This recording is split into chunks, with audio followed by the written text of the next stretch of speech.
أنا سنة ينا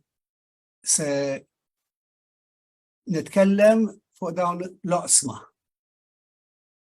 داون البونتي اللي سندiskutu. Listen, sok morfemiku, il-lingwa mħalta, fuq din se nitkellmu daqsxejn fit-tul, illa għaliex nemmen li kull ħaġa trid tara mhux weħeda maqtuha weħeda, imma fil-kuntest ta' dak li sabet qabilha, li kien sar qabilha u minna l-qudiem imbagħad. Allura ħanitkellmu anke fuq l-erq b'xi mod għax huma marbutin l-erq u t-sokk. Imbagħad nitkellmu fuq x'inhu t-sokk l-għamla tiegħu u kif tista' tidentifikah.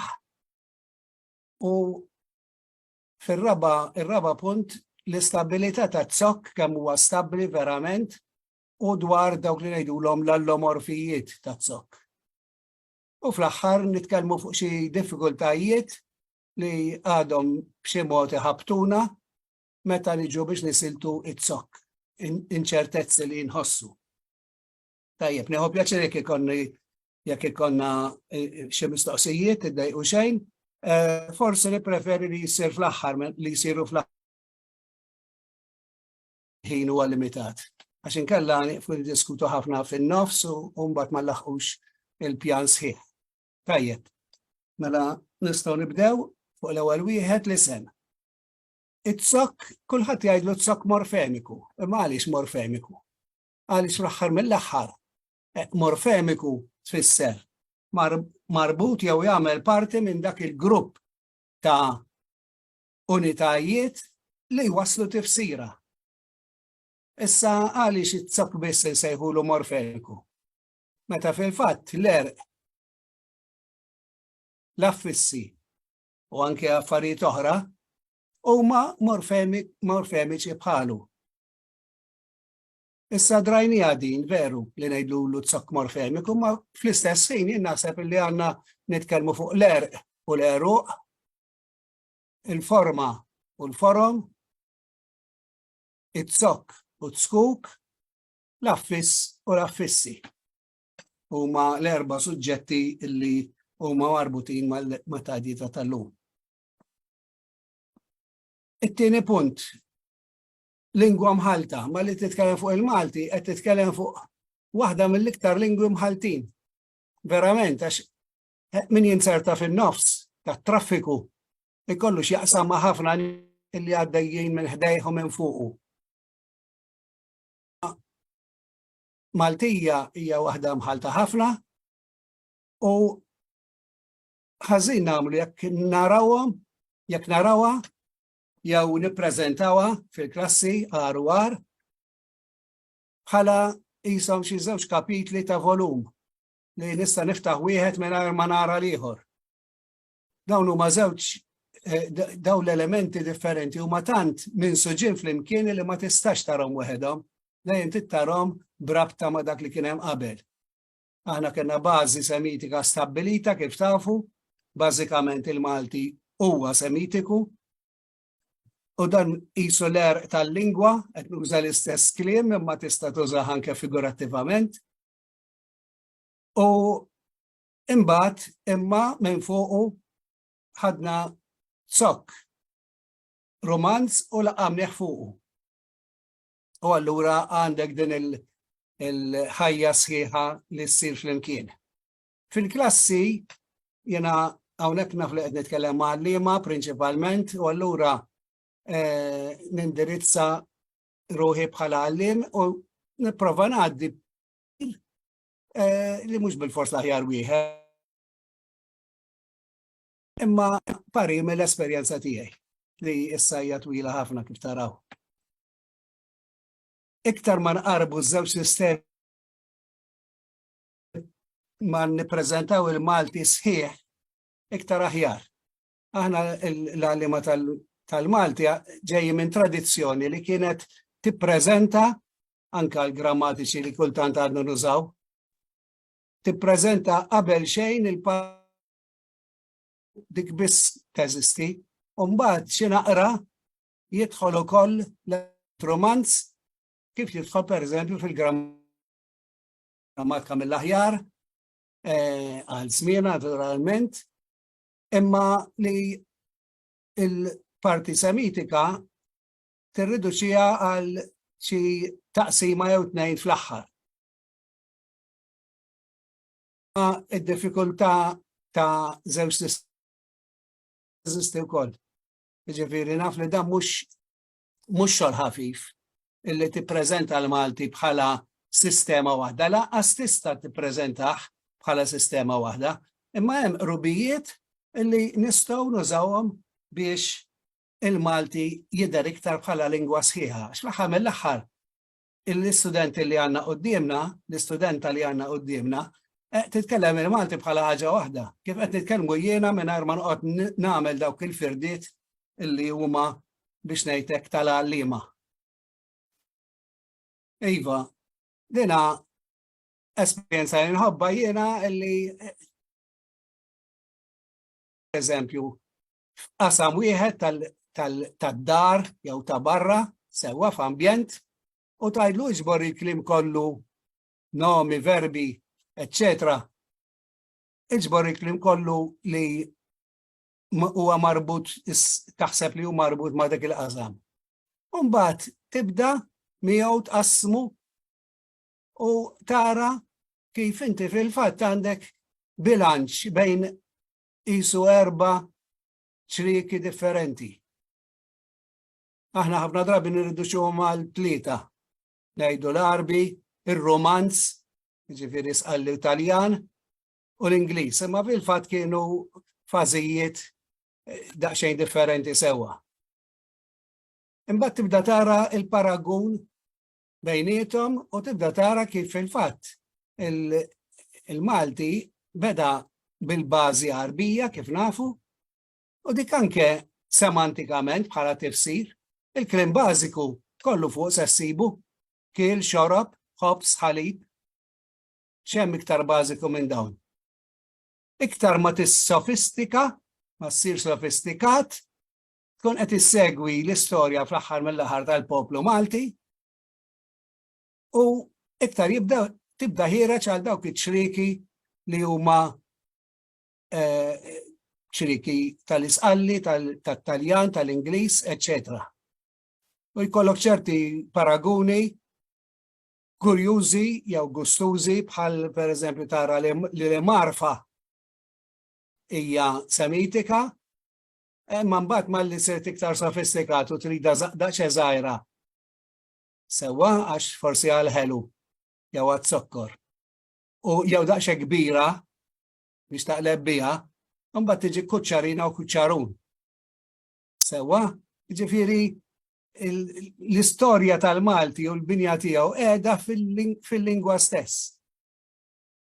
U għalhekk dana biex insab moment li ma nistgħux nifirdu anke għax hemm ċertu bilanċ. Aħna ngħidu li fid-dizzjonarju aktar xi hemm iktar kliem barrani llum fid-dizzjonarju ħaj tal-Malti, kliem ta' nisel barrani, Romanz u Ingliż, milli kliem mill-Arbi. Imma fl-istess ħin il-kliem mill-Arbi jekk nitkellmu issa mhux fuq il-lista tad-dizzjonarju, imma fuq il-kliem li vera nużaw waqt il-taħdit u waqt il-kitba, issib illi il-kliem Arbi tant huwa bażiku kifet illi jintuża ħafna iktar frekwentament. U allura dik il-frekwenza tot tagħti livell ogħla, tagħti wkoll garanzija bażi Arbija tibqa'. Għaliex iktar ma tkun frekwenti fl-użu, iktar kelma hija iż-żamma tagħha hija assigurata. Tajjeb, biex nersqu iktar għall-suġġett tagħna, aħna mela kellna qabel l-erq nuża l-verb jiżżewweġ ma' forma. Għax meta nejn jiżżewġu il-ħajja tagħhom mhux sempliċement joħroġ passeġġata ma' xi ħadd jew jitkellem miegħu, imma l-ħajja tagħhom tkun involuta f'xulxin. Kif nafu. U allura u tantu hekk illi il-prodott illi tkun il-kelma bħal kelma ħaddiem Malti Semitiku dik hekk tfisser immess u Malti Romanz. Sewwa, il-kelma ħaddiem kif tara ma tistax tanalizza mingħajr ma tħotta għax tant huma f'xulxin, marbutin f'xulxin illi dak huwa il-mudell Semitiku. Issa aħna kif għedna żewġ lingwi, żewġ familji anzi ta' lingwi tant differenti minn xulxin, is-Semitiku u l-Indo-Ewropew, u allura meta ltqajna mal-Isqalli, mat-Taljan, eventwalment mal-Ingliż, ġabunna mudell differenti. Differenti sa ċertu punt kif se naraw, għax hemm ħafna qrubija wkoll. U waqt li l-oħra konna ngħidula morfoloġija introflessiva, sa dan il-klim m'hemmx għalfejn wieħed joqgħod jitalmu bl-amment għax inkella ma jkunx jaf il-Malti, proprju biex tkun taf il-Malti, titalmu ma' nies. Sewwa aħna ma nagħlmux Malti, aħna nġibu nies konxji mill-Malti li għandhom diġà meta huma kelliema tal-Malti. Sewwa, il-kelma introflessiva tfisser li jiltewwa minn ġewwa. Sewwa li l-bidliet tiegħu interni kif qed naraw f'ħaddiem u vera, għandek l-erq ħe de me u bejn ħe u me isiru l-bidliet kollha ta' ħaddiem u ħidma u ħaddem, eccetera. U allura mhix bidla esterna, imma introflessiva. Aħna nistgħu ngħidulu fil-fatt kelma li nużaw għal plural biss, imma nistgħu nestenduha għal-lingwa kollha hija l-kelma miksur. Meta ngħidu l-plural miksur. Miksur hekk l-idea tiegħu. Sewwa meta ngħidu miksur, irridu nfissru illi l-kelma tinkisar internament, tinbidel internament, mhux biżżidiet. Fil-waqt illi meta ltqajna mal-Indo-Ewropew, sibna lingwi li jaħdmu biss bis-sistema konkatenattiva. Konkatenattiva mal-katina overu għandha marbuta.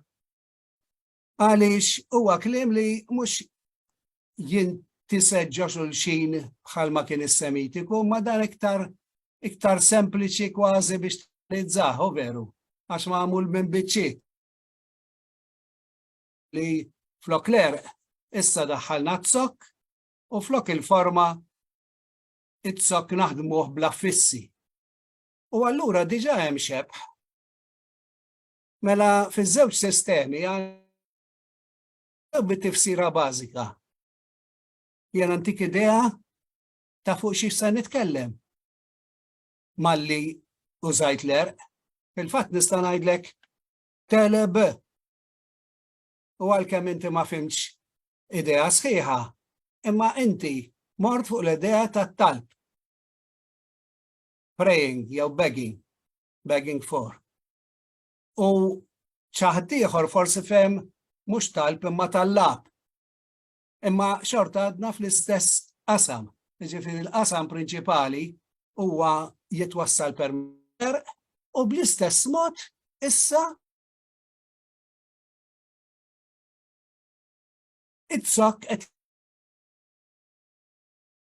tant li jiena nista' ta' qed nitkellem ma' għalliema nieħu l-erq għajn l-me u bħala zok nista' nieħu de u ke kif użajtu fir-reklam tagħkom ukoll. Sewwa. U inkun iwassal l-istess idea. U għeduk għadha mhix kelma sħiħa, bħalma għajn l-me mhijiex kelma sħiħa. Imma minna fuqha nista' nibni ħafna kliem sħiħ. edukatur, edukaturi, eccetera, permezz tal-affissi. Issa bħal eżempju jien għażilt il-Malti Romanz Gandlir I. Żewġ partijiet li huma romanzi. Imma għażilt ukoll kelma semitika u għaliex. Għaliex mhux veru noqogħdu attenti ma ngħidux kemm il-darba smajnija din illi s-sistema tal-erq taħdem mas-semitiku u s-sistema tat-zokk taħdem mar-romanz. Vera li fil-biċċa kbira tagħha nistgħu ngħidu hekk. Imma fuq it-Taljan nistgħu ngħidu li jaħdem b'dik is-sistema biss, bis-sistema konkatenattiva biss, bit-zokk u l-affissi. Imma fuq is-semitiku, anke s-semitiku jista' jaħdem bit-zokk, jaħdem prinċipalment bl-erq u l-forma. Dak iva, naqblu. Dik hija anzi iktar ħaġa li tażel l-lingwi semitiċi li jaħdmu b'dawk il-tlet konsonanti jew erba' tal-erq u minnhom joħorġu dinja ta' kliem insomma, firxa kbira ta' kliem. Imma huma u jibnu l-kliem kemm il-darba jużaw ukoll is-sistema konkatenattiva. Mela l-element romanz fil-Malti jaħdem bis-sistema konkatenattiva biss, il-romanz. Imma l-element Arbi juża kemm is-sistema introflessiva tal-erq u l-konkatenattiva tat-zokk. Issa barra milli għandna ħadna kliem mill-element Arbi, anzi uritna. U ħadna kliem mill-element romanz, tant ħaltu hawnhekk illi kellna uħud illi kif qed ngħid hemmhekk qabżu l-frontieri. F'liema sens, kultant l-aktar dari għaliex din hija sistema li inqetet ħafna llum prattikament ma ġiex teżisti, konna nieħdu t-zokk ta' nisar romanz u jsir erq. Nisirqulu il-konsonanti tiegħu, mela daħħalna il-kelma Taljan serpe, fil-Malti ġiet serb, Malti romanz, għamilna plural srib, ma li għamilt plural miksur. Inti dak ifisser li inti diġà għandek il-kunċett moħħok ta' serpe bħala erq. Tantu hekk illi mbagħad bqajt sejjer uħloqt it-tieni forma serreb. Li ovvjament ktejdu fil-pajjiżi Arab jistaġbu lejk. Għax huwa il-materja prima Taljana imma maħduma għal kollox bil-teoloġija tal-Arbi. Werċ, wireċ, il-plural, werreċ, titwerreċ, u għanna verb li tista' tgħid għal kollox huwa semitiku kif inhu fil-binja tiegħu veru bħal tkellem. Il-ħames forma. U ma tieqaf qatt jekk tibda tirrakkonta l-avventuri ta' dan il-kliem fiż-żmien meta il-Malti kien l-aktar biex ngħidlek qed jieħu futli għalih għax qed joħloq. Per eżempju mill-isqalli manġatura, ġibnija maċtura, aħna manġatura hija manġatojja bit-Taljan kieku, ma aħna ħadnija mill-isqalli ċar. Għax aħna ngħidu la maxtura, ġejja minn manġare mela. Mbagħad ħriġna minna l-verb maxtar, imaxtar. Naturalment ma miltux hemmhekk l-erq jiena. Mexetere kwadriteru. U tibqa' sejjer għalkemm bdilna s-sens għal kollox li juri li ma konniex nifhmu s-sens sħiħ tagħha. Imma minn fajjar għamilna fajjar u jitfajjar u Aquilina jagħti fajjara għal sling sewa. U allura għandek ruq illi jiżviluppaw li mhumiex ta' nisel semitiku imma li inħadmu b'sistema semitika. Jew kontra, kanna kliem Malti semitiku illi sar zokk għal affis romanz. Mela xemx tiġi xemxata, emmen il-partiċipju passiv m'għadux imwemmen kif issir fid-dizzjonarji, imma emnut. Inti m'intix emnut tgħidlu. Min tella żidna is-suffiss romanz, ar, bħal nota nutar, u għamilna tellar, it-tellar, il-panel beater kif tafu. Imbagħad għandna kliem Malti li għandu zokk mill-Ingliż, mela ħadna zokk mill-Ingliż u żidnielu affis romanz. Mela dan mill-Arbi m'għandu xejn. Xi wħud jgħidu mill-Malti m'għandu xejn, anzi jien ngħid li dak propju kliem Malti ħafna għaliex. Għax huwa f'Malta li l-Ingliż u t-Taljan iltaqgħu b'dak it-tali mod li setgħu joħorġu kelma bħal ipprintjat fejn għandek print mill-Ingliż u s-suffiss mill-zokk mill-Ingliż u s-suffiss mill-Taljan. U l-istess bħal ipparkjar, etc. Mhux biss, imma hemm ukoll dana biex naraw meta nitkellmu fuq it-zokk fiex daħal. Sewwa? X'sab qablu. U daw kollha juru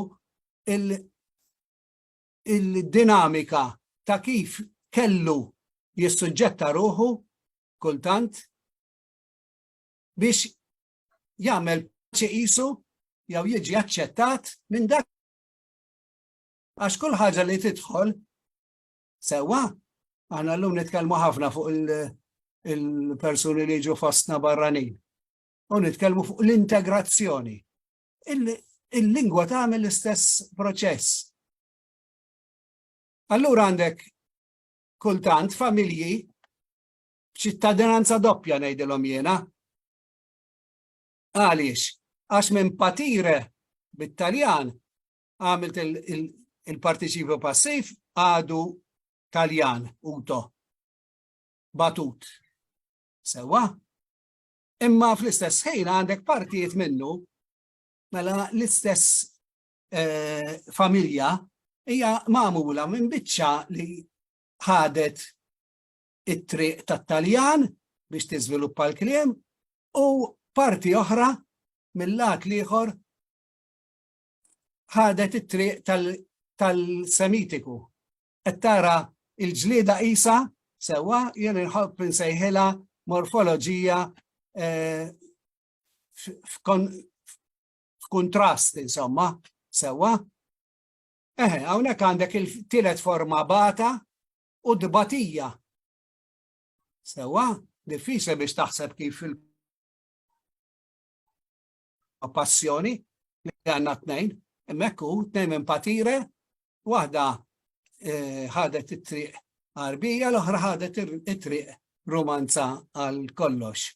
Sewwa, u l-istess tista' tibqa' sejjer minn firmare, firma, firmatarju, firmaw, daw kollha jixxiebħu mat-Taljana volja naturalment is-suffissaw huwa Semitiku, imma imbagħad għandek pereżempju l-plural miksur firem.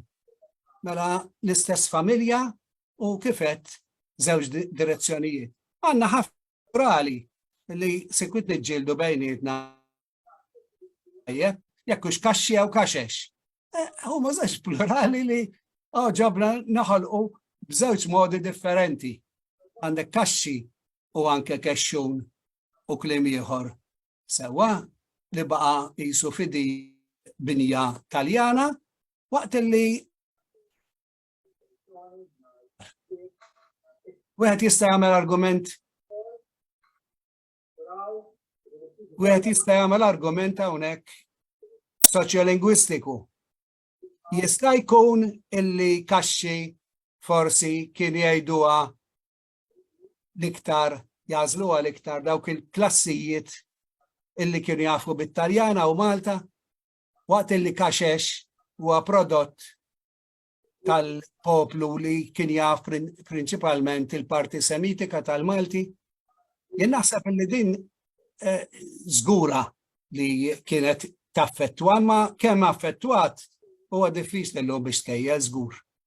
Sewwa, tista' tkejjel biss forsi mid-dokumenti qodma u veru Prietke pereżempju li verament kemm il-darba iżommu mal-forom li qegħdin bl-aħdar, sewwa fuq il-linja l-ħadra ħanejtek.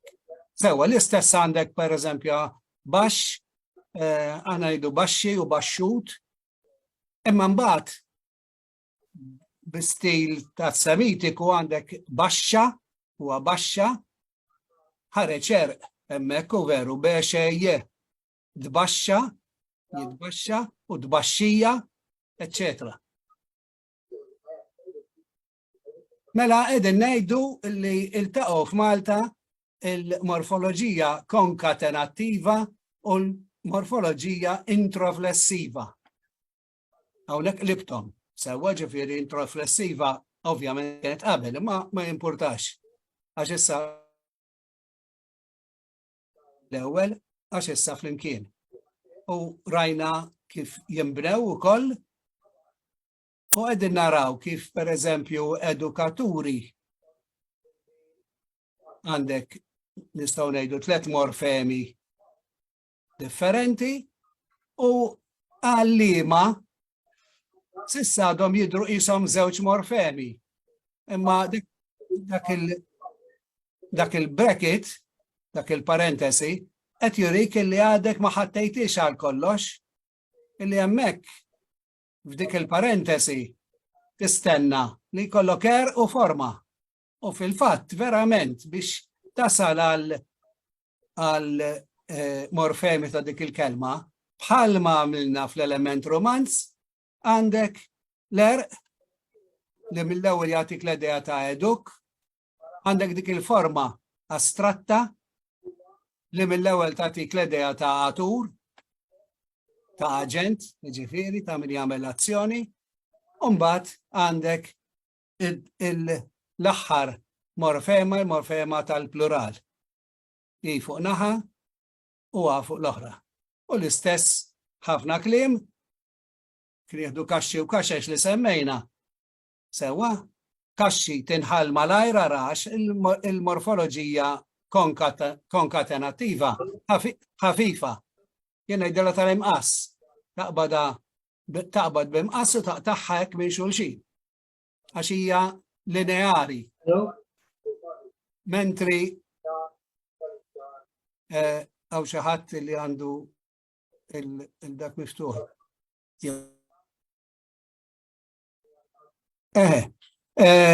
Fil-waqt li kaxex għal kemm hija kelma waħda ma fl-istess ħin diġà magħmula minn 2 morfemi, naturalment, il-morfema tal-erq, għajdli erq, iva, erq, huwa l-plural għal kemm it-Taljan imma qed jinbena fuq stil semitiku. U allura joħroġ kaxex bħal ma nagħmlu mis-semitiku sodda, sodot. Ngħidulu konkatenattiv, għaliex jgħidulu konkatenattiv? Għax jinbena flimkien bħal katina.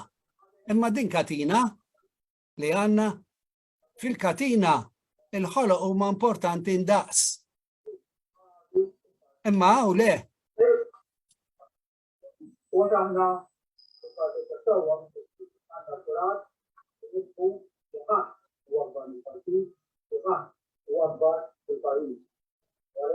Għaw xi ħadd li għandu ma nafx intom x'isemu bħali, bi. Joseph. Okay. George, tixtieq saqsi xi mistoqsija, jew għax mhux qed jinstema' sew?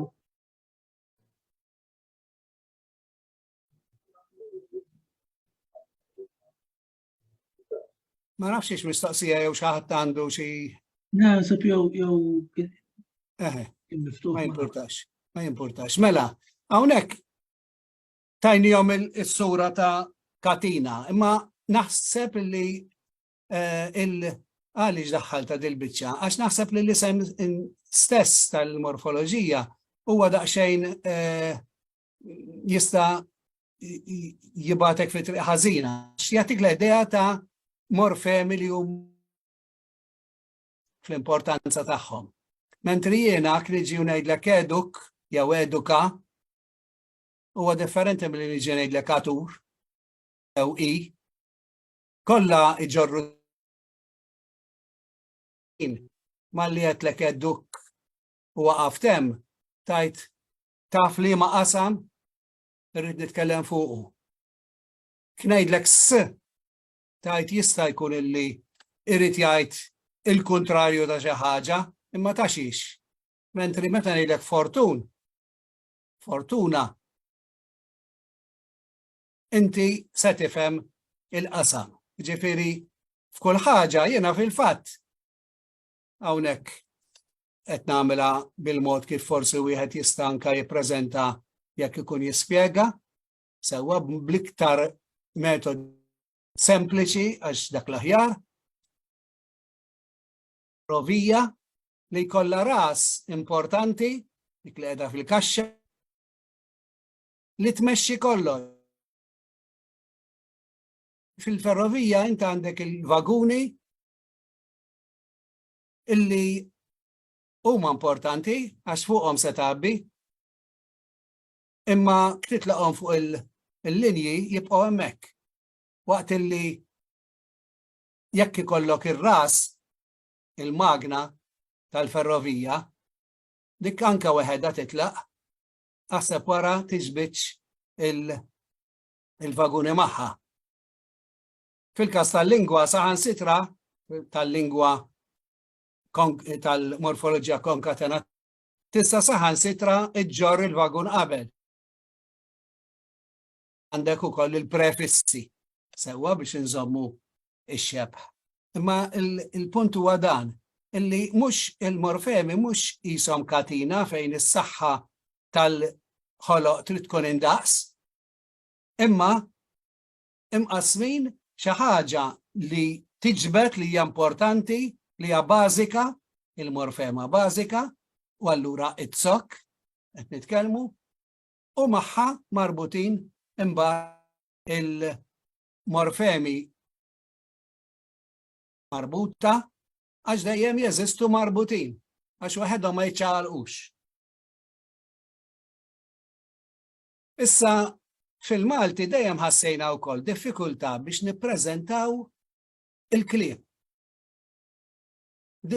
Lingwa li tant imħalta li anke biex tqegħdhom flimkien f'dizzjonarju wieħed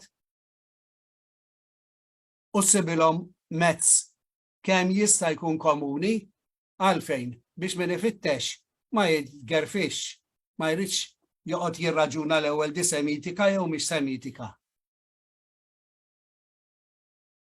U kif se tagħmilhom il-kliem? Se tiġborhom bħala familja fil-familja tagħhom jew se tferrixhom u jiġu kollha skont l-alfabet. Id-dizzjonarji kollha Maltin, kważi kollha, ferxuhom. Jiġifieri jien għandi hemmhekk maqlub, inqaleb, qaleb u taqlib.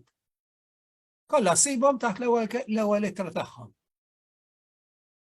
Kif tmur tfittixha fil-miklem pereżempju, maqlub tissiba fl-emme, huwa naturalment fl-emme minħabba l-partiċipi passivi ħafna. Inqaleb taħt in-ne, qaleb taħt il-e u te taħt taqlib. In-non verbali bħal taqlib. Sewwa it-te ħad tikber ħafna wkoll. Kienu tnej biss illi mxew differenti. Karwana, id-dizzjonarju ta' Karwana, u José Kulina, fid-dizzjonarju ta' Kulina li għandna f'idejna, u veru. Bid-differenza li Karwana kien jemmen fis-semitiku biss. Anka ħafna mill-kliem romanz li jeżisti fil-Malti raħ, jew evitaħ, jew raħ, huwa dizzjonarju b'saħħtu imma fil-parti semitika x'dik jagħti. Kien interessat iktar fiha. U allura ma kellux il-problema ta' kif se jaqgħadhom flimkien, għax ir-romanz prattikament ineżistenti fih. Mentri José Akulina daħallu bir-ras kif ngħidu. Sewwa, jiġifieri affronta il-problema u prova isolvija f'sistema waħda. Jien niftakar meta bdejna dan id-dizzjonarju x'in kont naħdem jew u iddiskutejniha il-bil kien illi għandna nimxu nżommu kull kelma bil-familja tagħha, skont il-familja tagħha. Mela f'Akulina kull kelma tintrabat ma' familja u tgħix fil-familja, ġifieri tibqa' hemmhekk.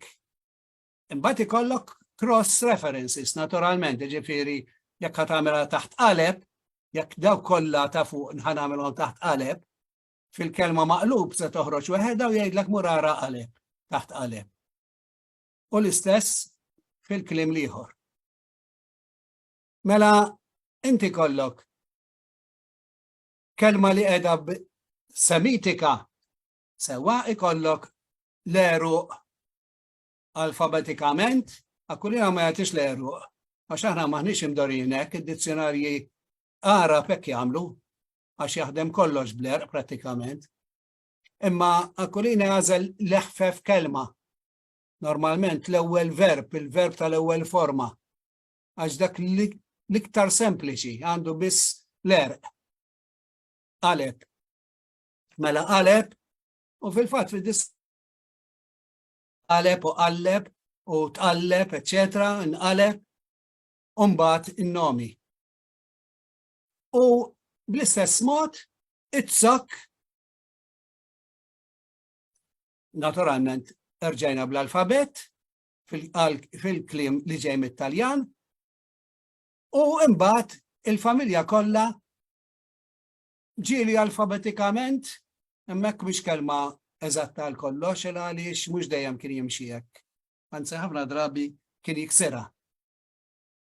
Imma din kienet interessanti li din kienet l-ewwel darba li t-sok ġie rikonoxxut formalment fil-xogħlijiet lingwistiċi Maltin. Għax qabel jissemma xejn. Jew jissemma u daqshekk imissa minħabba din l-isfida illi trid taqqad il-kliem bl-erq kollu bbażat fuq l-erq b'importanza kbira tal-erq. Mal-kliem illi ġej, allura it-sok kellna intuħ ċertu statura. Allura dan huwa id-dizzjonarju ta' Akulina u tara kif inhu mqassam, allura f'kull kelma semitika x'kas il-partijiet bil-dak dawk huma deskrizzjonijiet ta' ħafna affarijiet li fih. Imma bl-aħmar għandkom kull darba l-erq. U qed jgħidlek jiena l-erq nixtieq ta' nagħmellek għax il-familja hija tal-erq. L-erq huwa jien inħobb ngħidlu d-DNA ta' dik il-familja. Tafu kemm importanti d-DNA li jaqqat il-familja. U l-istess, hawnhekk qed jurik l-erq, allura l-iżvilupp tal-familja fetaħ dak l-erq huwa dak taraw kollox ibbażat fuq il-grammatika u veru l-ewwel forma, t-tieni forma, l-ħames. Bagħad in-nomi. U b'xi mod bl-istess mod, kemm jista' jkun bl-istess mod, Akulina jagħti l-entrata bit-sok indikat, difiż sewwa, u jagħti dik il-fdewwex hemm, sewwa x'fdewwex jgħidulu bil-Malti dik il-forma, sewwa. It-tilde dak is-sinjal illi qed jurik it-sok.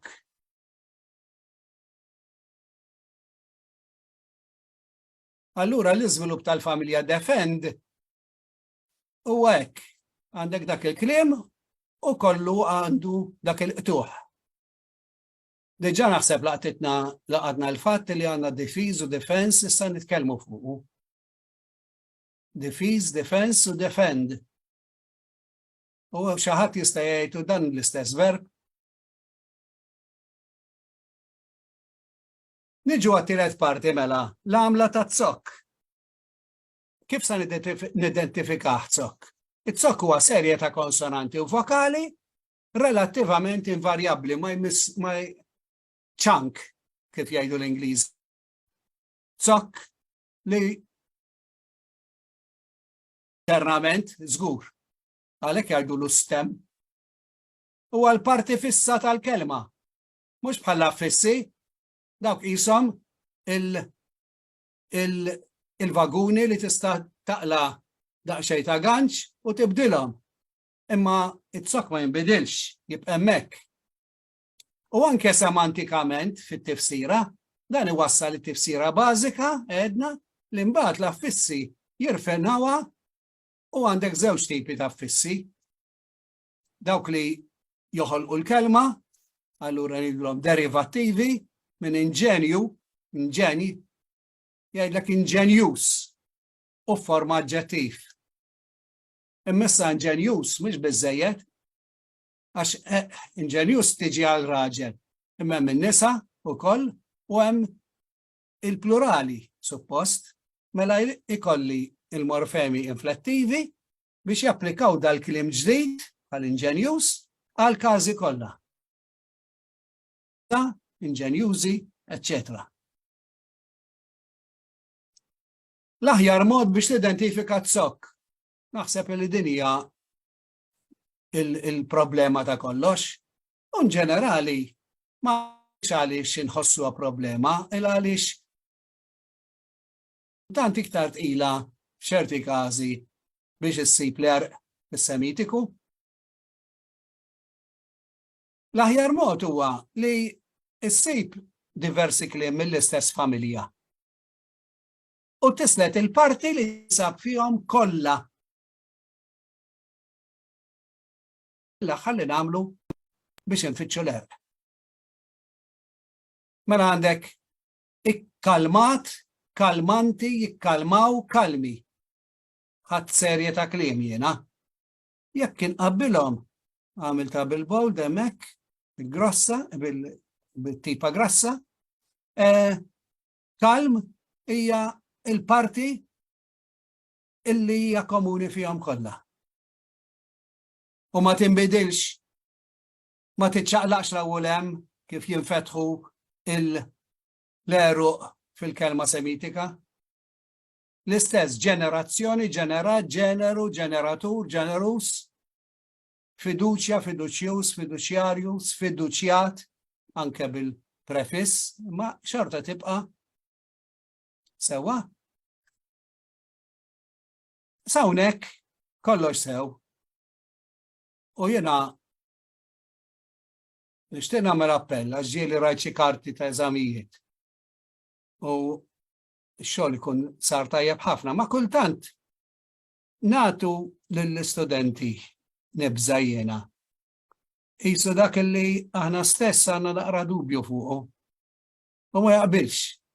Kemm jista' jkun ejja nżammuhom fuq il-prinċipali fil-livell tal-iskejjel tagħna. Ħalli l-ħaġa jifhmuha sewwa u ma jkunux diffikultajiet hurdles veru li mhux kapaċi jelbuhom u jitfixklu. Tajjeb. Ħanaraw issa din l-istabilità ta' t-zokk u l-allomorfijiet. Naraw x'inhuma. It-zokk aħna ngħidu li huwa stabbli għadni kifetta hija ċank zokk għax m'għandux tant bidliet bħal kliem semitiku bil-forom miksurin li nkollu jinbidel internament. Imma it-zokk ukoll għandu il-bidliet tiegħu. U jien se nitkellem fuq 3 bidliet. Bidla fil-kwalità tal-vokali. Xi tfisser kwalità? Kwalità tfisser jekk hix A, E, I, O, din il-kwalità tal-vokali. Jgħidu vokali biss. L-aktar minħabba l-aċċent. Ara, għandi l-kelma nota u jiena daqqa ngħid innotajt, notament, nota, nutar, kollha ġej mill-istess zokk, imma zokk li qed juri ruħu b'żewġ modi differenti. Daqqa jidher not, daqqa nut. Hemm raġuni għaliex, sewwa. Normalment ikun għaliex pereżempju n-nut meta għandha l-aċċent warajha, nutajt, nutar. Sewwa? Imma meta tkun l-aċċent fuqha bħal nota jew imbeda iktar minna notament, hemmhekk tibqa' not. Ġifieri raġuni jkun hemm, imma aħna mhux se noqogħdu nidħlu fir-raġuni hawnhekk għax dak jrid studju għalih. Sewwa, u għandna ħafna hekk. Aħna ubbidjenza jew obbedjenza. Għandek min jippreferi waħda jippreferi. Allura xi waħda ħażina le. Dawk huma varjanti tal-istess zokk. Dak huwa l-istess zokk. Tista' tinbidel, it-zokk jista' jinbidel fil-kwantità, mhux kwalità. U normalment ikollu tnaqqis. Meta żżid l-affissi speċjalment, għana tiġrinna. U meta tidħol li tafu kemm tħabbatna normalment, missierijiet. Missier nikbu għablije, ma li ngħidu nżidu l-alijiet, l-aċċent mar fuq ijiet, fuq l-aħħar sillaba, u nstaraq minn fuq li li qsaret. Ma nibqax ngħid missier ijiet, imma missier ijiet. Sewwa, dan huwa għaliex it-zokk meta żżid l-affissi, it-zokk jikkompressa. Bħalma jagħmel il-computer meta ttieħ ħafna files jibda jippakkjhom. Jikkompressa u tinħoloq forma mqassra tiegħu. Il-vokali tista' taqa', vokali qasira tista' taqa', imma vokali twila tista' tiqsar. Emmen, emn, emnut. Għandna l-kelma emna ukoll. Sewwa twemmin. Mela dan huwa l-istess zokk. Naħsbux li huma żewġ affarijiet differenti. Għandna adattazzjoni fonika tal-ħoss għall-kumdità għax il-kliem ma tistax tibqa' tawlu b'ħafna vokali. Mantenut, sewwa jew mantna, pereżempju, manteniment u mantna. ċieda u ċediment. Raffinat jew irfinat.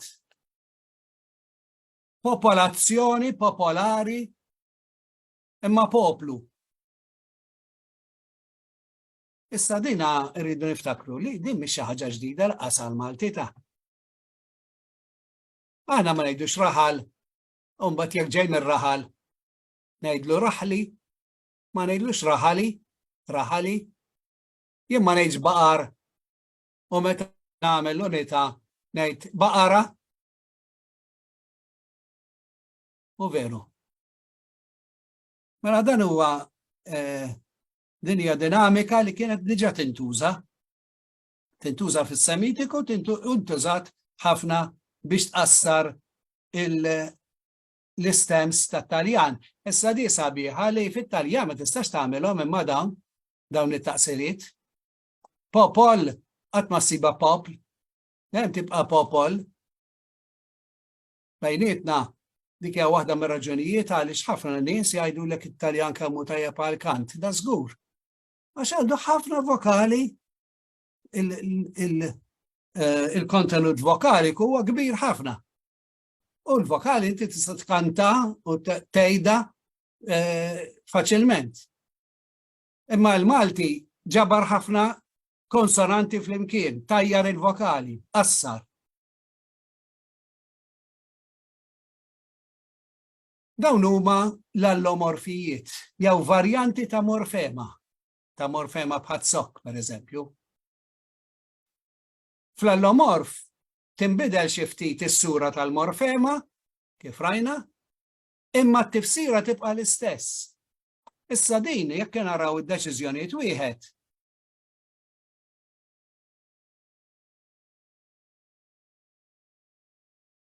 Erba' tnejn, insibu dan id-diskors. L-ewwel net jgħidlek mill-ewwel fil-kitba tal-er u f'dik tat-sok japplikaw regoli differenti.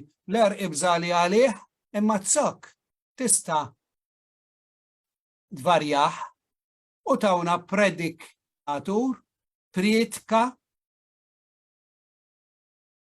Għallunna ma nażlu wieħed għal-jom kollha bħalma nżommu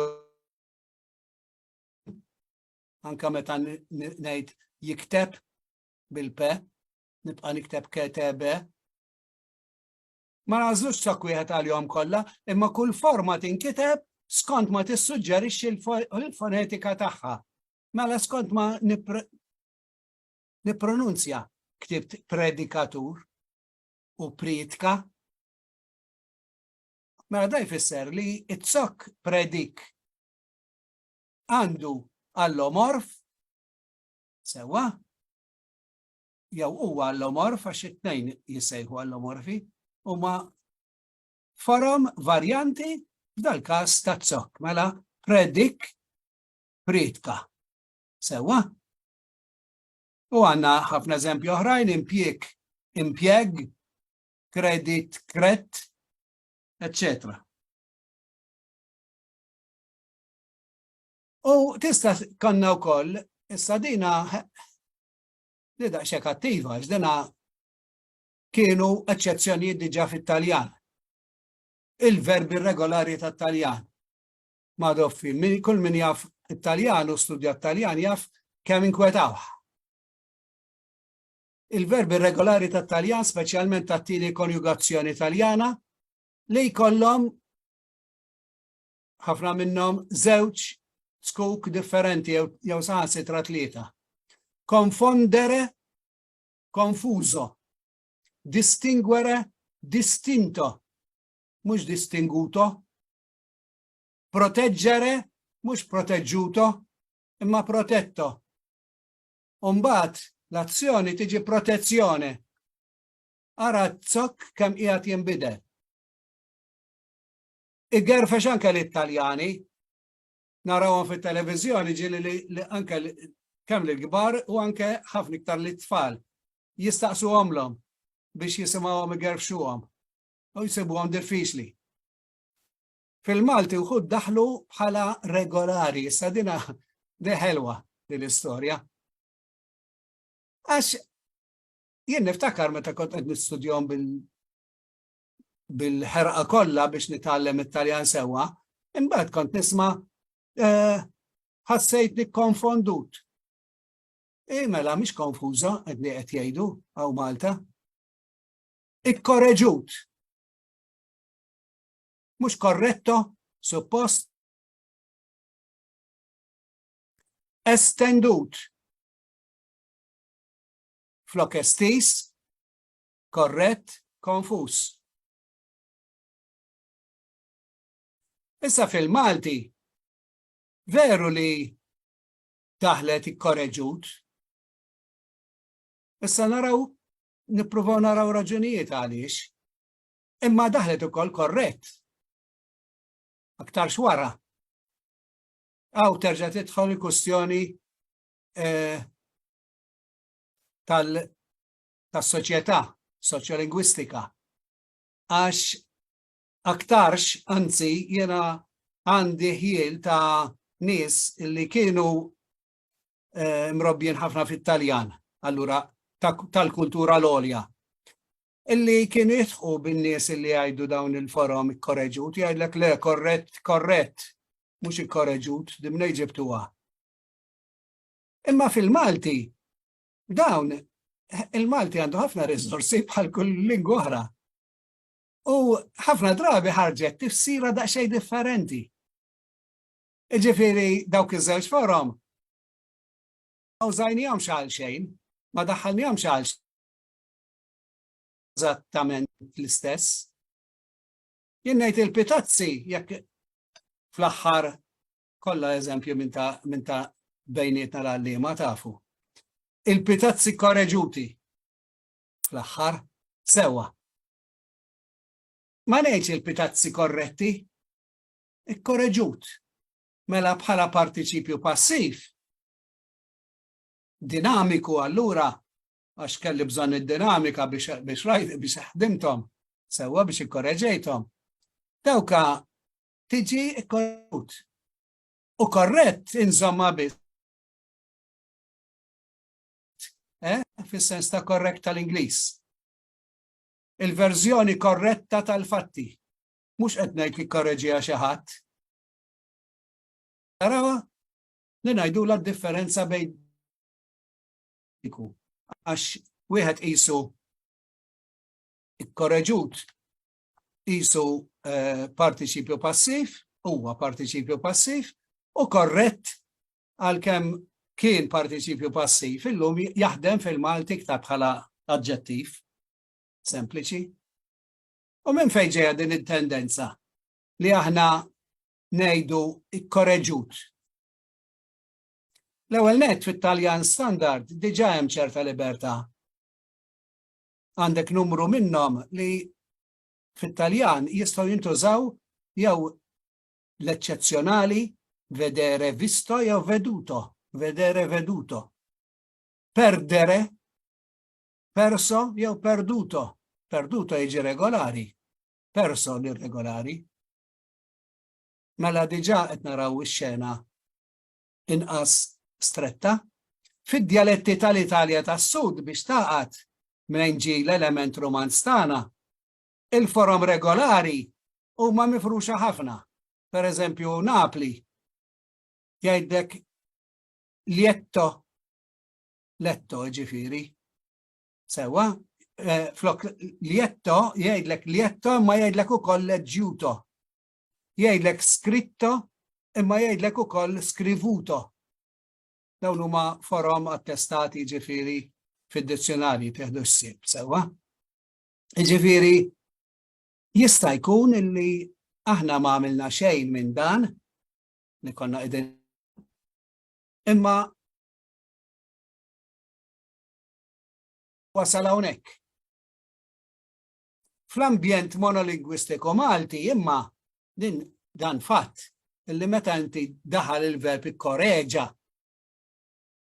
issa issib komdu li inti tagħmel il-forom regolari, mhux irregolari, terġa' titgħallem l-irregolari. Sewwa ġifieri jista' jkun ukoll li kien kollu mill-Maltin li qegħdin ma jitħabtux biex jitgħallmu forma irregolari, laqqas ikollhom il-possibilità li jitgħallmu aktarx. Aktarx li wieħed jippreferi regolarità. Dan seta' kien punt ta' distinzjoni soċjolingwistika kif għedna. Sewwa?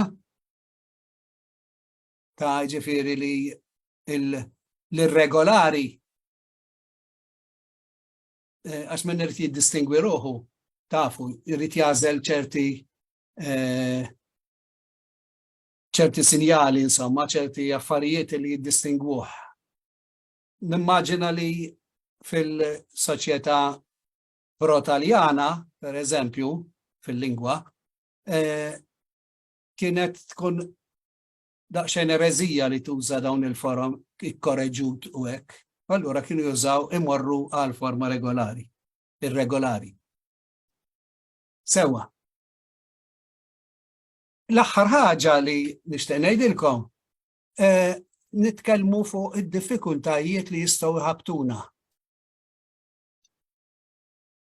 M'hemmx għalfejn naħseb noqgħod naqra il-dan, importanti li naqra l-aħħar punt imma. Jiena se nagħti xi suġġerimenti hawn, imma mhux għax il-grammatika tgħid hekk, il-grammatika għadha ma tgħid xejn f'ċerti affarijiet. U allura jien inħoss li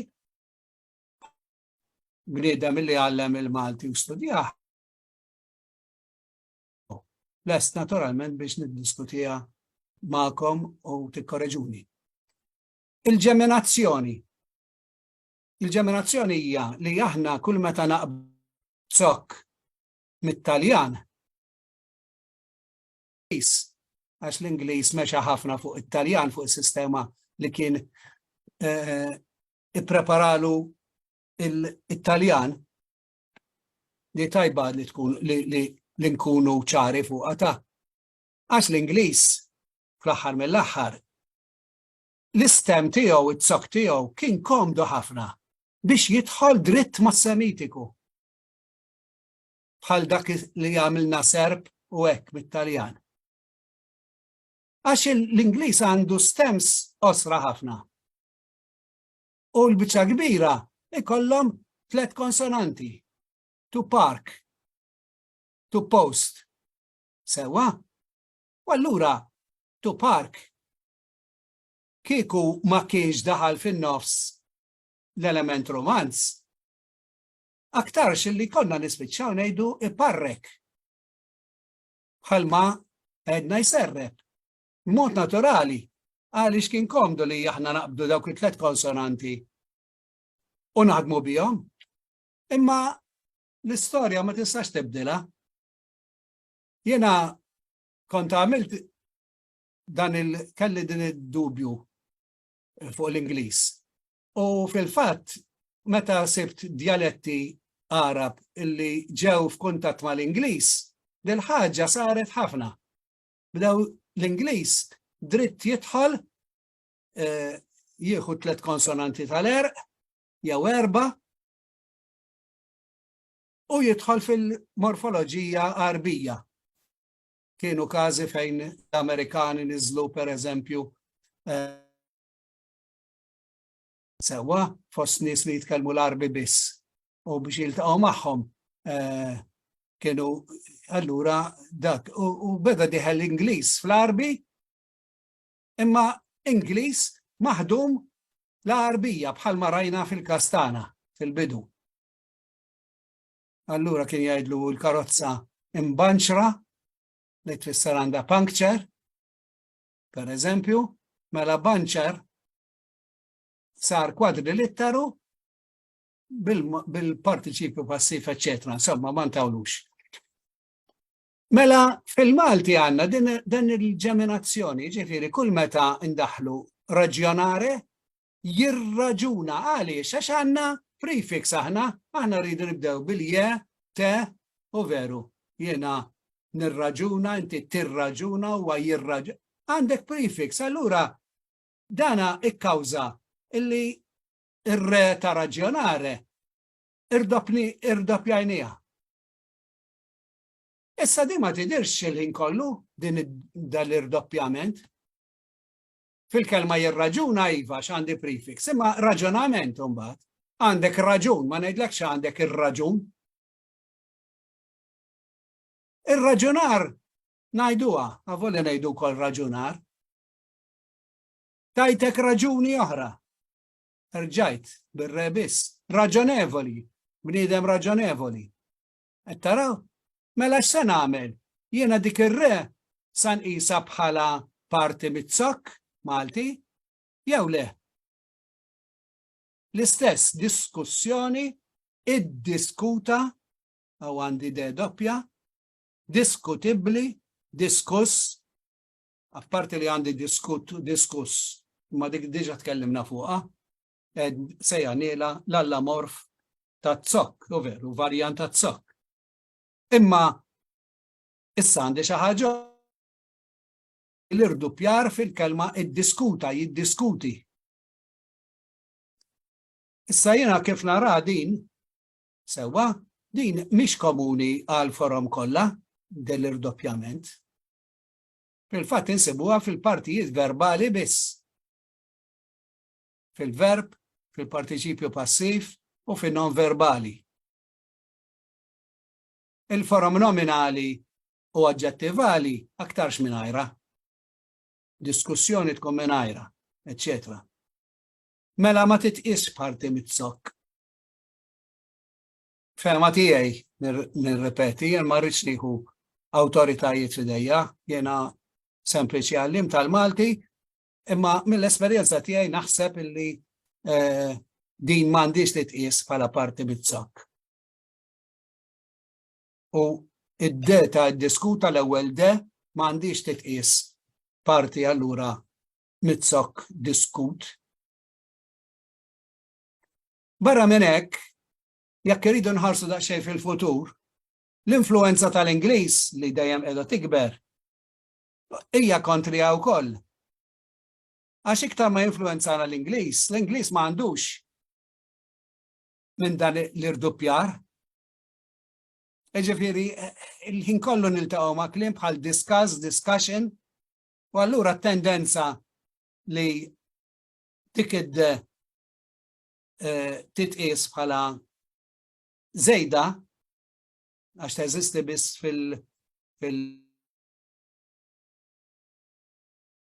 fil-imperfett, fil-konjugazzjoni tal-imperfett.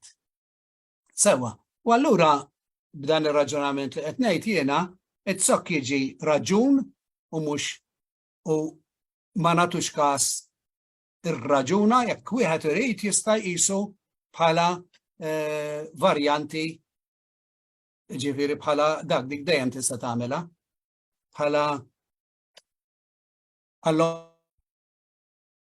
u l-istess disku sewwa. Ġifieri knisbor it-tieni linja, diskussjoni, diskut, eċetera. Ngħid li sibt żewġ skuk, diskut u diskuss u daqshekk. L-infissje tal-verbi mill-Ingliż. Aħna l-Ingliż għandu il-kliem kollu li ġie mill-Ingliż qed kollu barra xi vera ftit. Dik li semmejna l-ewwel, l-integra tal-kollox.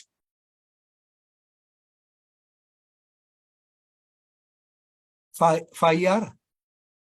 Mill-bqija, il-biċċa kbira tal-verbi huma li jidħol verb Ingliż, aħna ntuħje fit-tarf. Nirdoppjawlu bħalma konna nirdoppjaw l-Italjan.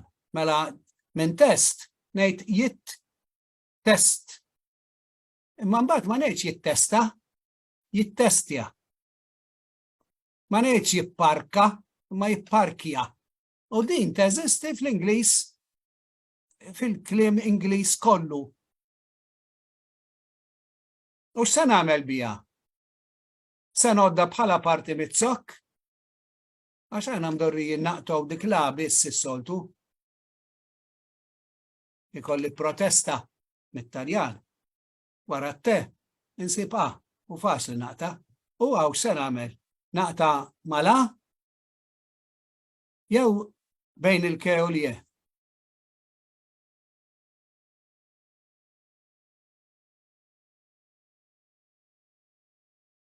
Il-każ huwa tista' tieħu eżatt l-istess tweġiba tal-li tajt qabel. Tinsab fil-partijiet verbali biss fil-fatt jittestja, ittestjar,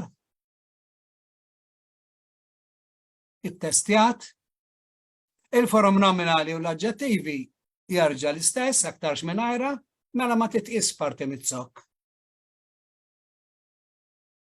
Bħalhom għandna ftit verbi romanzi. Kenna ftit, aktarx servew bħala il-modell fil-fema tiegħi, insomma, meta kont studjajt fuq il-verbi barranin. Dik l-iktar tweġiba plawsibbli li sibt. Illi bħalma konna qed nagħmlu ċatt minn ċatt, iċċattja u da kollu Taljan. Nista' nieħu il-kelma to chat mill-Ingliż issa li bqajna nagħmlu jiċċettja. Post mit-Taljan ippostja ngħidu aħna. U għandna diversi kliem ieħor, ma mhux ħafna, numru.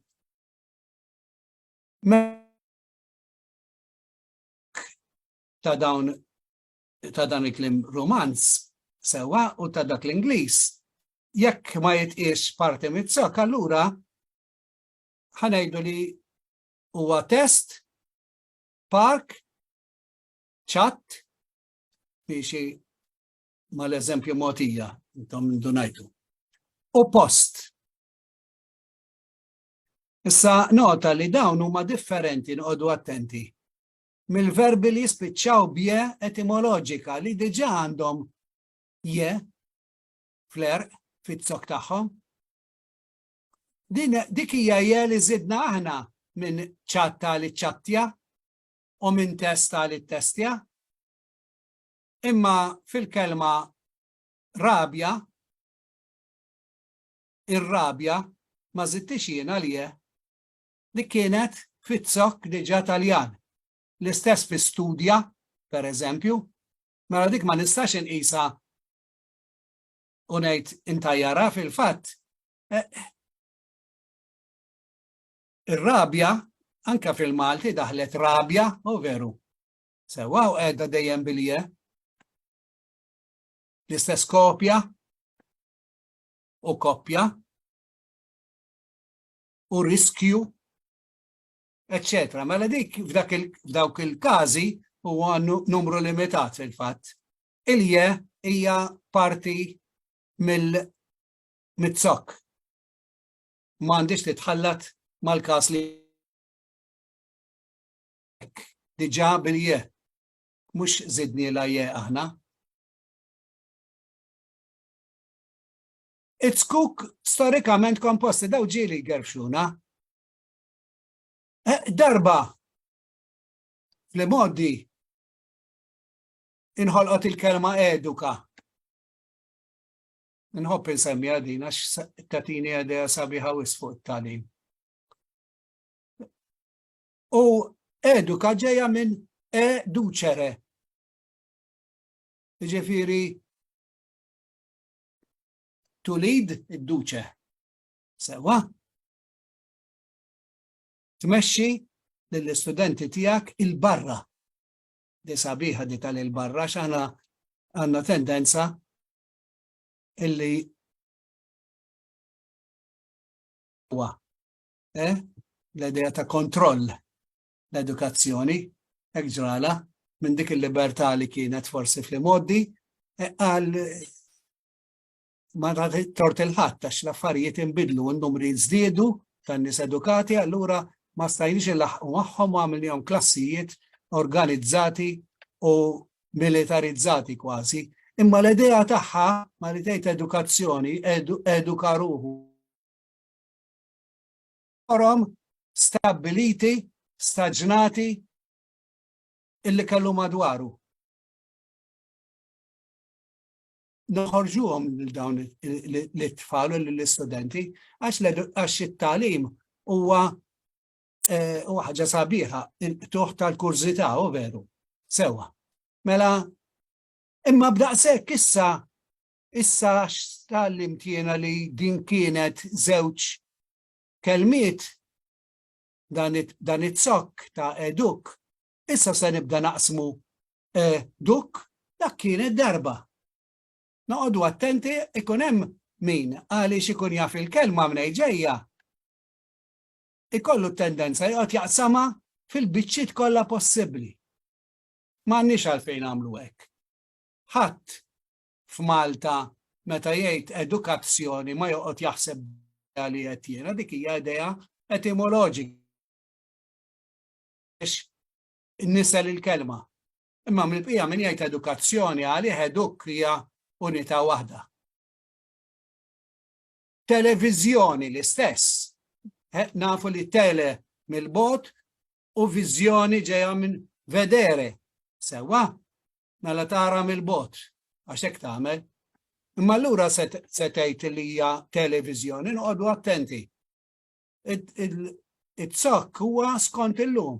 Televiżjoni huwa zokk wieħed. Jekk il-partijiet m'għadhomx preżenti u duk. F'moħħ il-kelliem tista' tqishom, naħseb aħjar ngħid għandek tqishom, imma jiena dawn huma suġġerimenti għax kif qed bl-ebda grammatika ma tiddiskutihom u allura il-kelma li tgħid edukazzjoni. Issa se nibda naqsmu duk, dak kienet darba. Noqogħdu attenti ikun hemm min għaliex ikun jaf il-kelma minn ġejja. Ikollu tendenza jgħod jaqsama fil-biċċiet kollha possibbli. M'għandniex għalfejn nagħmlu hekk. Ħadd f'Malta meta jgħid edukazzjoni għalih eduk hija unità waħda. Televiżjoni l-istess. Nafu li tele mill-bot u viżjoni ġeja minn vedere. Sewa, mela tara mill-bot. Għax hekk tagħmel. Imma allura se tgħid li hija televiżjoni, noqogħdu attenti. It-sok huwa lezzjoni u għadna lura biex nirrappreżentaw il-parti romanza tajjeb. Fuq il-verbi jien kont ħdimt mhux ħażin u naħseb li hemm biex timxi. Imma fuq il-nomi u fuq diskussjonijiet bħal dawn għadna naħseb. U dan juri li għadna id-diffikultajiet li qed nsemmi fl-aħħar. Sewa, issa jagħmel bħal kliem kompost. Fid-deċiżjonijiet wieħed kienet ittieħdet id-deċiżjoni li meta żewġ kelmiet ikunu tifsira singolari separata tagħhom u jsiru they merge, jitħaltu jsiru ħaġa waħda fit-tifsira, jagħtu tifsira minn A u B, jagħtu tifsira C. Meta jingħaqdu flimkien. Għax inti tipprova meta ma jkunx hemm liġi, tipprova tmur fuq il-liġijiet li saru qabel jew liġijiet simili u tgħid ara nista' nieħu eżempju. Naħseb li fil-fatt din serħet li rasi li m'għandix għalfejn noqgħod naqsam iktar. Issa jien għadda x-xogħol nagħmlu mal-istudenti. Mhux se ngħidlu ħażin, ma nurih li għandu jaċċetta il-familja estiża, għax daw jisom familji estiżi. Kien hemm viżjoni u mbagħad żidula televiżjoni u tant ingħaqdet magħha li ma tistax tibqa' tgħidilha dik hija prefiss. Mbagħad għandna każi ħelwin ħanejtek, importa u esporta. Malli tgħid importa, inti ħatgħid ħanaqta wara it-te. U t-sok huwa import. Imma jekk taħseb f'esporta. Tgħid isma' dawn qegħdin kontrarju ta' xulxin. Mela jien għandi in, portare, sewa, u s, portare x. Mela jien għandi iddaħħal il-ġewwa, ġorr il-ġewwa, ġib, timporta, u esportare u tibgħat il-barra. Allura nista' naqsamhom? Diffiċli biex tgħid fil-fatt. Ma tantx nista' ngħid li għandi risposta, ma jiena t-tendenza tiegħi hija li xorta nibqa' nqishom bħala import it-sok u esport it-sok. Għal raġuni li porta ma teżistix fil-Malti bħala morfema. Allura jekk ħanaqsam port weħeda fuq il-forza tal-li fit-Taljan tfisser iġġor. Imma m'għandix tifsira fil-Malti sa fejn naf jiena.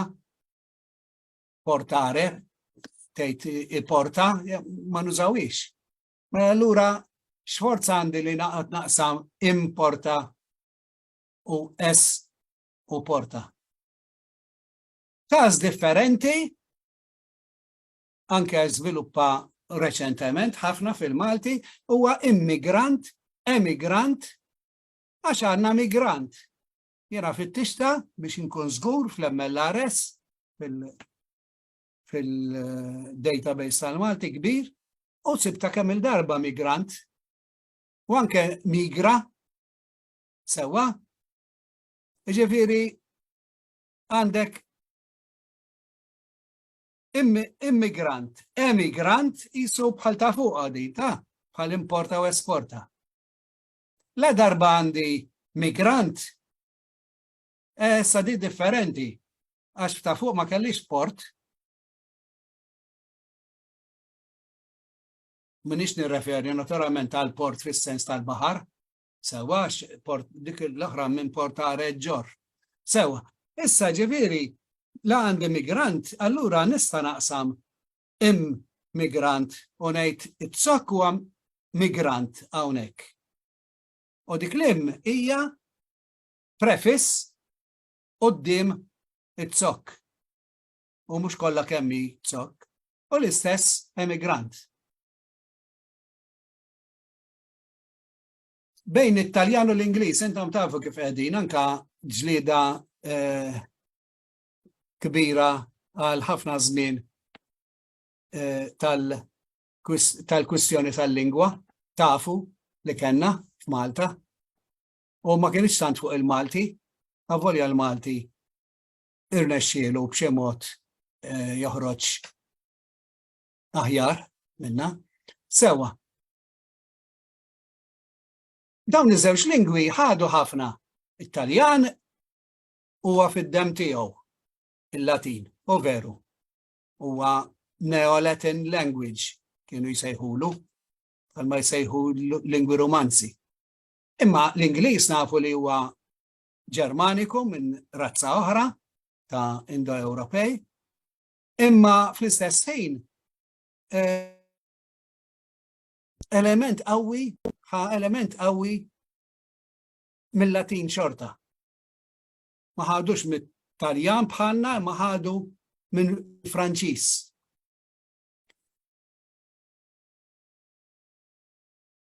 Skok li huma l-istess, imma l-istess in-nisel tagħhom. Għax kif jiġu pronunzjati u miktuba aktar xuma differenti. U l-Malti jieħu it-tnejn.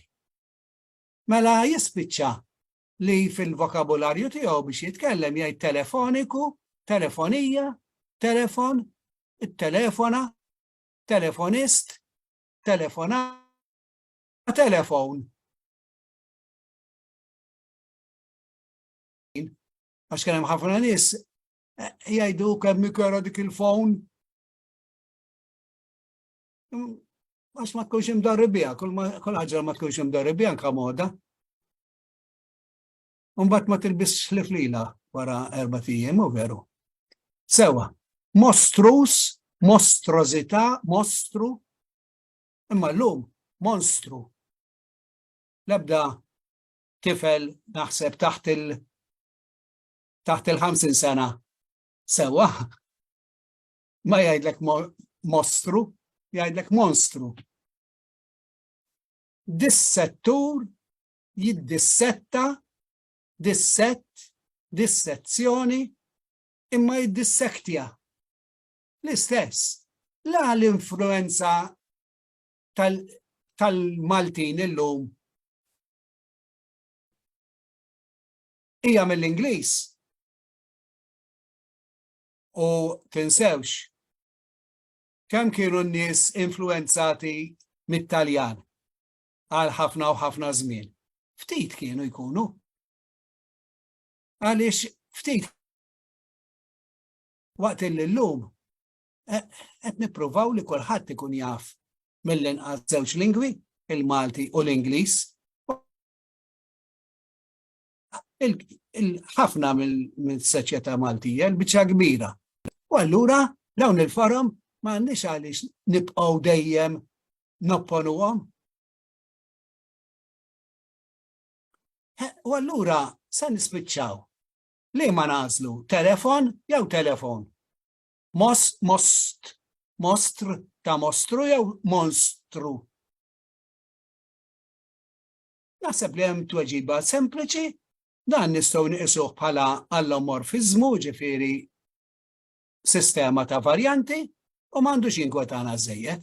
Ngħid fil-Malti l-idea ta' dak l-apparat ngħidulu titwassal permezz ta' telefon, nagħmlu dak il-fdewwex nerġgħu għax dak nużawh biex nuru l-allofonijiet.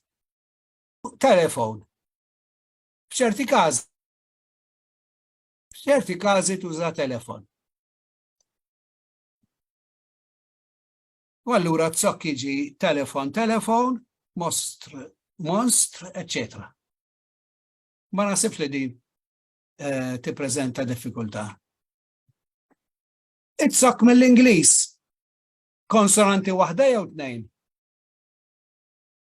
Din rrid nispiċċalkom xi ħaġa pożittiva żgur għax xi ħaġa li intlaħqet milix, li ġiet diskussa. Aħna niddejqu meta l-affarijiet ma jkunx hemm diskussjoni uffiċjali tagħhom, allura jibqa' kulħadd indendel jistenna tweġiba. Imma din permezz tad-deċiżjonijiet tnejn intlaħqet u ġiet solvuta. U għalunna illi friġġ għandha tinkiteb hekk, jekk tuża friġġijiet u jekk tuża friġġis, il-plural li ġibnih direttament mill-Ingliż. Imma morfema se li hija xorta waħda element Malti. Sewwa, illum aċċettat. Allura, tista' tiktibhom hekk avolja it-sok qed jidher b'mod differenti, mela għandna hawnhekk allomorf tiegħu l-istess. Jiffittja u fiter. Bir-raġun li ma nagħmlux te doppja, avolja taħsdek għall-ewwel għax inkella tgħid fitter bħal fittex. Mela jiffittja u fiter. La għandna dik il-pronunzja u aħna qegħdin nikdbuhom b'dak il-mod, allura jfisser li dawk huma allomorfijiet tat-zokk. Mela iż-żewġ skuk huma aċċettati. Dan l-idea tal-allomorfijiet qed ninsisti fuqha l-ewwel nett għax teżisti fihom kollha kif qed taraw. Imma anke għaliex naħseb li waħda mill-affarijiet li għandna ninsistu fuq il-żgħażagħ tagħna hija li m'hemmx mod wieħed biss. M'hemmx triq waħda biss. Għaliex f'Malta din il-rabta ma' kważi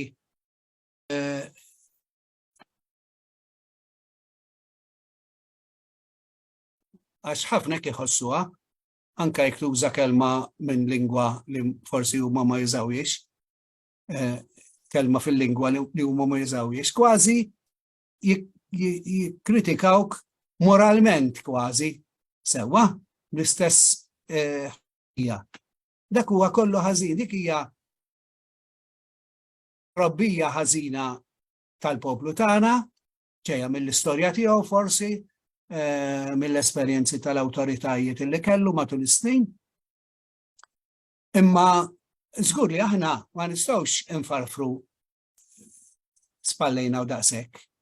Sewwa, jiġifieri aħna għandna il-xogħol li għall-inqas fil-qasam tal-lingwa nuru illi m'hemmx triq waħda biss u m'hemmx risposta lesta u li s-sabiħ huwa illi inti tiffaċċja il-futur u tipprova toħroġ